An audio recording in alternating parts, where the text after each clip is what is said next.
André Onana to stay at Man United. Let's dive right in and break this and more transfer news that we have on rumors that we have to break down and give us our opinion with regards to both injury returns and all of that. So don't forget to like, share, subscribe, hit notification bell, and we will continue after this.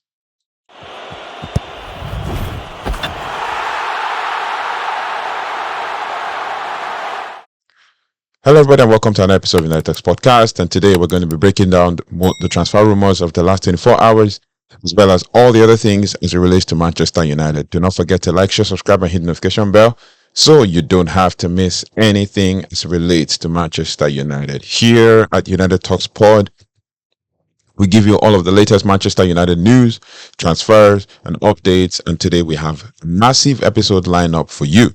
Basically, the summer transfer window is already heating up. It's barely just spring, right? And it's already heating up, and Ineos are also making moves. If you know what I mean, we're targeting two exciting English talents. There's also a shock interest in Kobe Menu from Italy, and a potential return for academy graduate, and a major injury boost ahead of Nottingham Forest. I mean, let's get straight into it.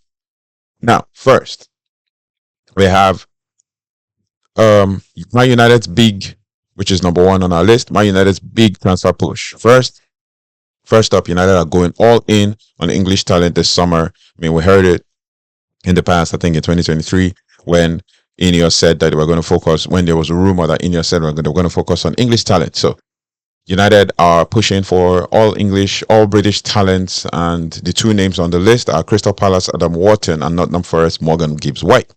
Now, let's start with Adam Wharton. I mean, 21-year-old midfielder has been a revelation since joining Palace, and he's calm, progressive, and exactly the type of midfielder that Amorim would build or could build around. I mean, there's also a problem there's also the problem of Manchester City being interested, and Palace won't let him go for cheap. I mean, reports also suggest of £50 million plus, which could be his asking price. I mean, I've watched this player, very creative for Crystal Palace. I've watched him, play and show up, in games against Man United as well as other teams when I expect them to shine. I mean, he went on an injury for a long time and came back and still shined for Palace in the last couple of games before the international break and all of that. So let me know your thoughts and feelings about this Alan Watson guy. He's 21 years old, too mature for a 21-year-old, and he is showing signs and great. He's going above leaps and bounds in being a mature player at his age. So it is what it is. Do you think that United should go for Adam Wharton, and do you think that we can pull this off, as the case may be? So let me know your thoughts and feelings in the comment section, and let's move over to Morgan Gibbs-White, a player who I watched basically at Wolves. He's been on United's radar for a while, according to Rumours. He's very versatile, creative, and he has Premier League experience. But Forest are also qualifying for the Champions League, and this would also complicate things. They won't need to sell, and his price could also skyrocket, right? So, but what are your thoughts and feelings about this? Do you think that Man United should go for him? Do you think that Man United should pull out the stops, pull up all the stops for this transfer, or do you think that we just need to wait it out and think of other things, right? Let me know your thoughts and feelings in the comment section. I mean, the big question would United also sign?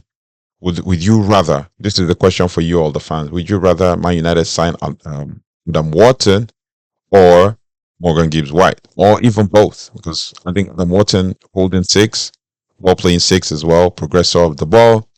Morgan Gibbs-White is 1 or 2 times, and also an attacking player on the ball carrier as well. But do you think that will thrive at United? Do you think that the pressure is going to be different for a club like Manchester United and the demands of the new system and what we're trying to build? What do you think? Let me know in the comment section. The truth is, I wouldn't be opposed to Adam Wharton. I'm not sure about Morgan Gibbs-White, but maybe because of the Premier League experience, I wouldn't be opposed to Adam Wharton. And I mean, we need bodies, because if we're going to be letting go of Christian Eriksen at the end of the season, when his contract is up, we might need bodies. We might need one more player who could also fight for spots or better yet, play with Manuel Ugarte in the midfield. So it is what it is. English talent, British talent, whatever the case. Yeah. Let me know your thoughts and feelings in the comment section and let's build on this. Also, with number two, with the future in view for Man United, Tyler Diblin.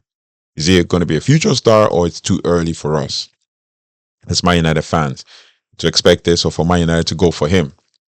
Southampton star Tyler Diblin is on the radar of Man United. I mean, it was said that over the weekend and the last 24, 48 hours, Man United scouts went to watch him play at the under 21 level and all of that. But we have a secret weapon in Jason Wilcock, who knows him from his time at the Saints, but there is also a catch. Bayern Munich, Liverpool, and Man City are all interested too.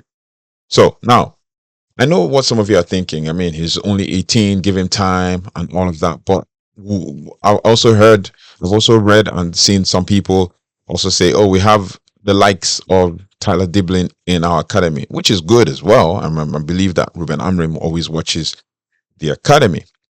But with Sancho and Anthony leaving, do we need a more proven winger or is Diblin a smart long-term investment? I mean, for us, for me, I wouldn't be opposed to Diblin. I've watched him. He seems like a very skillful technical player. Just with the eye test and all of that, plays as one of two turns and also play as a supporting role and I can play as a winger, supporting striker and all of that. So I read some comments on this report that people were saying Man United should sign him and turn him to a right wing back. I mean, can he do the right wing back position, or I mean, with regards to the work that goes on in defending, or is he better fit for one of the two tens, and then with Ahmad playing as the wing back, and then they can interchange as time goes on, and because Ruben Amorim's system is a fluid system. So let me know your thoughts and feelings about this dribbling.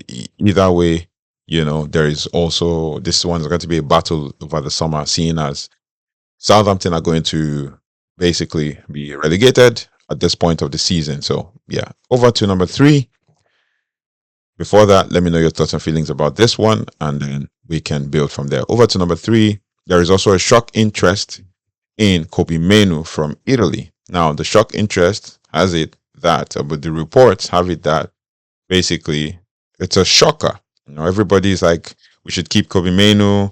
We should build a future around him. Our future around him is a midfield maestro, growing in stature for Man United, has started gaining experience already, also in the England setup and all of that. The composure with which he used to score that goal against Wolves, last season when he broke into the setup. But Inter Milan are reportedly eyeing a move for Kobe Menu. And the new owners want young stars, and Kobe fits the bill perfectly. I mean, let's be real. Let's be real. Why would Inter want him? Why would Inter want Kobe Menu? And United would at least demand £60 million for him, and that would be just basically pure profit as regards to PSR. Now, after his breakthrough season, would you sell him? Or is he untouchable in the United setup? I mean, Ruben Amorim, I feel, hasn't really figured out how he's going to use Kobe Menu, because he tried him in the deep line playmaking role. It was a bit tough for him.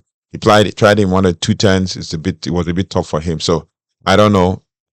And then when he was about to come good, he now got injured. So drop a comment. Should United cash in or sell Kobe Menu as a future captain? Basically. I mean, should United cash him or sell? Or should United keep him as a future Man United captain? Because obviously, there's a potential for him to thrive. He's just, I think, 19 now. So he's a lot to thrive. There's a potential for him to thrive at United, this season and beyond in the future. So let me know your thoughts and feelings about that. And the next one is injury boost, basically. Maguire, Menu, Euro, all returning. 4 players actually returning after the international break. There's Maguire, there's Menu, there's Euro, and then there's Eden Heaven. But I'm believing that Eden Heaven is not going to be rushed back. But I mean, this is some good news, basically. Maguire, Kobe Menu, Lenioro, Eddie Heaven could all return against Nottingham Forest, but I don't think the closest of all four of them is Maguire and Yoro, as well as Kobe Menu. But Heaven, I'm not sure. Now, how much have we missed these players? I mean, defensive record without Maguire and Euro, and the midfield control of Menu as well have been good. But the truth is, having them in the squad gives us a little bit of depth in such a way that we might not be needing to start fielding all of these young players or putting these young players on the bench and then just see out this crucial point of the season, because we basically face Nottingham Forest and the next game after that is Man City, I think, in the Premier League, basically. Now, this is huge for Amorim. I mean, and don't forget, Amad Diallo is also close to returning, and Luke Shaw is back in training also. But suddenly, our squad looks strong. Now, with Harry Amas also, basically a future left back playing over the weekend and captaining the under 18 side, as well as captaining the under 18 side as well as creating an assist in that game. It is also positive for us as well, for someone to kind of rival, Patrick Dogu, as well as, give us more depth in the squad. So I wouldn't put it past Ruben Amorim to bring Hamas back into the squad, especially on the bench, to deputize Patrick Dogu, who is also back from suspension. So we don't have to struggle to play um, Diogo Dalo as left wing back. We now have a left-footed player playing left wing back, as well as Maria Mas playing as well, the same thing. So, yeah, let me know your thoughts and feelings about this one. How excited are you for football to be back in the next couple of days? And our first game we're going to play 2nd of April as well as well. So let me know your thoughts and feelings about that, and then drop a comment in the comment section. And then the next one we have on our list is Angel Gomez to return to Man United. How true is this? It's a rumor. We're going to just tell you as it is. Remember Angel Gomez, former academy star who could be set for a surprise return. I mean, he's out of contract at Lille, and Ben Jacobs says United are one to watch. It's not bad for a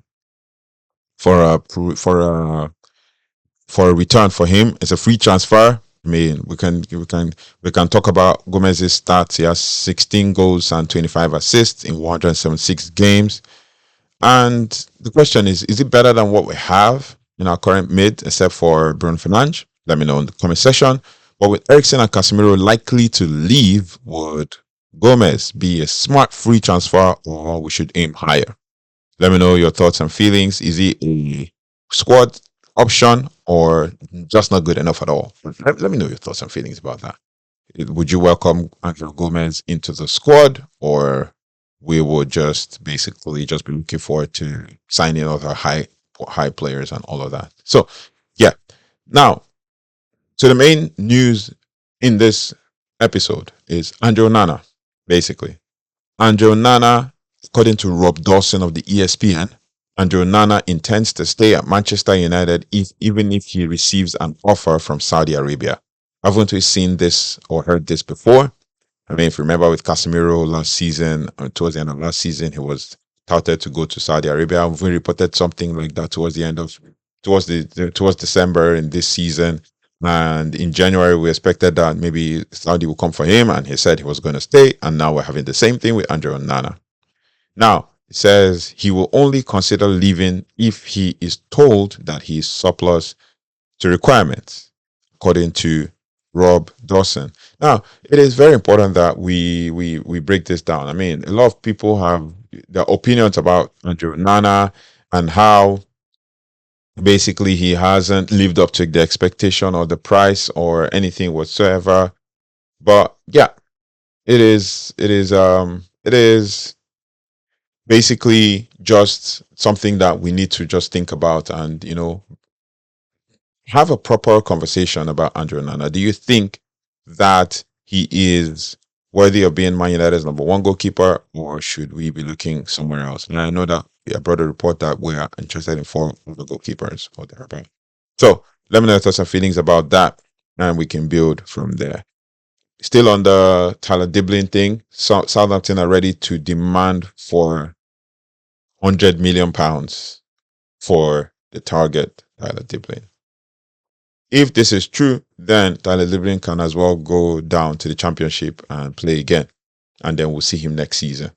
He's only 18. He's got time, right? £100 million is exorbitant. It's a lot, but it is what it is. Let me know your thoughts and feelings about this.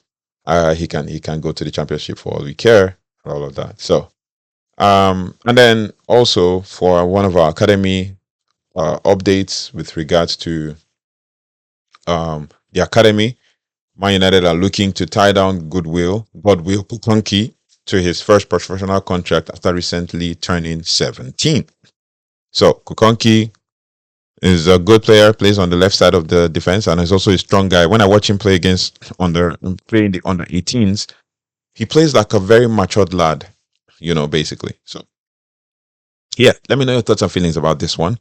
I believe that you should tie him down. We should tie him down. He's a player to. I mean, there's a whole lot of players that will leave at the end of the season. So, I mean, one extra body in the squad is not going to be bad as well. He's just 17, so there's a build up to all of that. So, um, yeah, it is what it is. There is My United intend to sign a new goalkeeper in the summer. That I have told you, and with André Onana saying he's not leaving. It is what it is. Now, another one which is probably related to our quarterfinal tie in the Europa League is that according to L'Equipe, the French news outlet, Lyon's Malik Fofana has suffered a knee injury and will miss the first leg against Manchester United in the Europa League quarterfinal. Whatever the case, I believe that Lyon would be a tough game, but we're going to come through. So let's leave that for the future analysis of the game. Now, that's it for the show for today. Let me know in the comment section, who should United sign? I mean, who are your top players that Man United should sign, and who should we keep? Should we keep Menu? Should we also take Angel Gomez back? Just let me know. And don't forget to like, share, and subscribe, and hit the notification bell so you don't have to miss anything as it relates to Manchester United. And then we can start to build up and start to grow together as a community, as a channel, and all of that. But this is just the start of a huge summer. I mean, let's be positive and also keep our powder dry, and let's know, because I feel that sometimes it is very important that we have a mix of, we should not do like Chelsea, have a mix of young players as well as so we should have a mix of young players as well as experienced players. That way it is easier for us to you know, blend this together and then be able to play as a team instead of just having all young players, young players, young players. And I know my Ineos are very um good with spotting talents and then building from there and then starting to grow the squad and all of that. So let me know your thoughts and feelings about all of these transfer rumors. They're all rumors, they're nothing confirmed, even though we've been seeing from some of the big reporters like Rob Dawson and all of that. So let me know your thoughts and feelings about these ones, and then we can have the conversation in the comment section. And I'll see you on the next one. Take care, goodbye, and God bless.